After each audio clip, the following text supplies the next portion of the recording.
அவனும் பெருசாக ஆச்சரியப்படுத்து கொண்டு இல்லையா. அவங்க பிரச்சனையை மனமாற்ற திசை திருப்ப முயற்சிக்கிறாங்க. கேட்குற நிதியை வாங்கி தரதுக்கு இல்லை, சவால் வர்றதெல்லாம்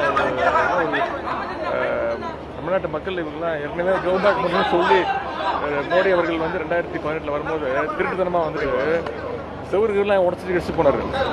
மக்கள்லாம் சந்திக்க வாய்ப்பு இல்லை, பயந்துக்கிட்டு எங்கே பார்த்தாலும் கருப்பு கொடி காட்டிருந்தாங்க, பலூன்லாம் அதெல்லாம் நம்ம ஞாபகம் இருக்கும். அதனால இந்த பிரச்சனையை அதை திசை திருப்பலாம். நமக்கு இப்போ தேவை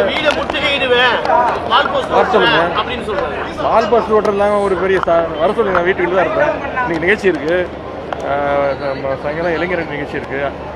முடிஞ்சா ஏற்கனவே அவர் அறிவாலயத்து பக்கம் ஏதோ பண்ணுவேன்னாரு. முடிஞ்சா அண்ணா சாலை பக்கம் வர சொல்லுங்க, தைரியம் தான். இல்லை அதான் திருப்பி நான் சொல்றேன், இது வந்து பிரச்சனையை வந்து இது வந்து எங்களை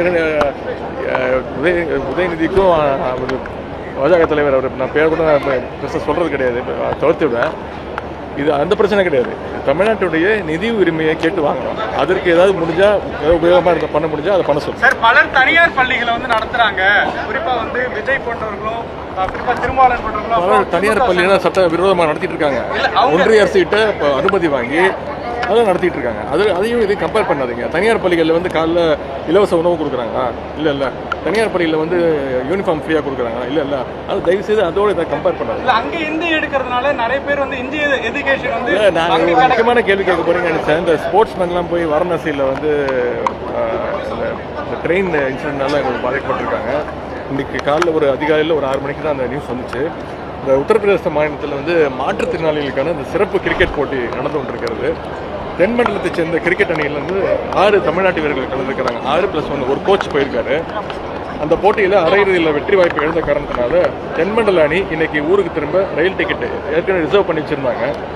ஆனால் அந்த உத்தரப்பிரதேசத்தில் கும்பமேளா நடக்குது, எவ்வளோ கூட்டெல்லாம் நடக்குதுன்னு நீங்களே பார்த்துருப்பீங்க. ரொம்ப அதிகமான ஜனத்தொகையோடு அங்கே பயங்கர கிராம்டாக நடந்துகிட்டு இருக்கு, ஒரு ரெகுலாரிட்டி இல்லாமல்.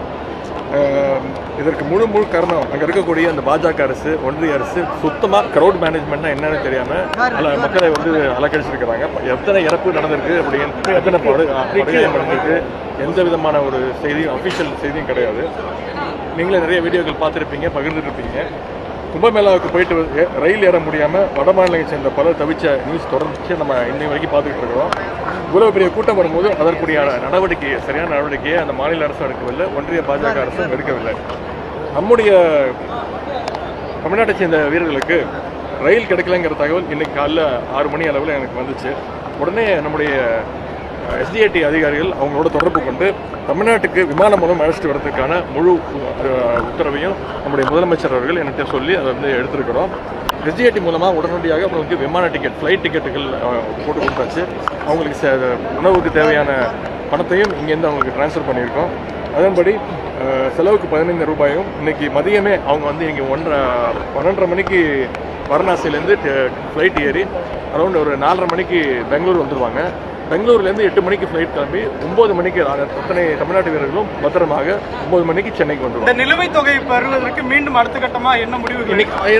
என்ன சொன்னேனுங்க, எங்கள் தலைவரோட பேசி முடிவு எடுப்போம். தலைவர் எடுக்கிற முடிவு தான். அனைத்து கட்சி கூட்டணிக்கும் எங்களுடைய தோழமை கட்சிகள்லாம் இருக்கிறாங்க, அவங்கள சேர்ந்த முடிவு எடுப்பாங்க. இன்னைக்கு மாலை எங்களுடைய இளைஞரணி அமைப்பாளர், துணை அமைப்பாளர் கூட்டம் இருக்குது, அதுலேயும் இதை பற்றி நாங்கள் விவாதிக்கிறதுக்கு இருக்கோம்.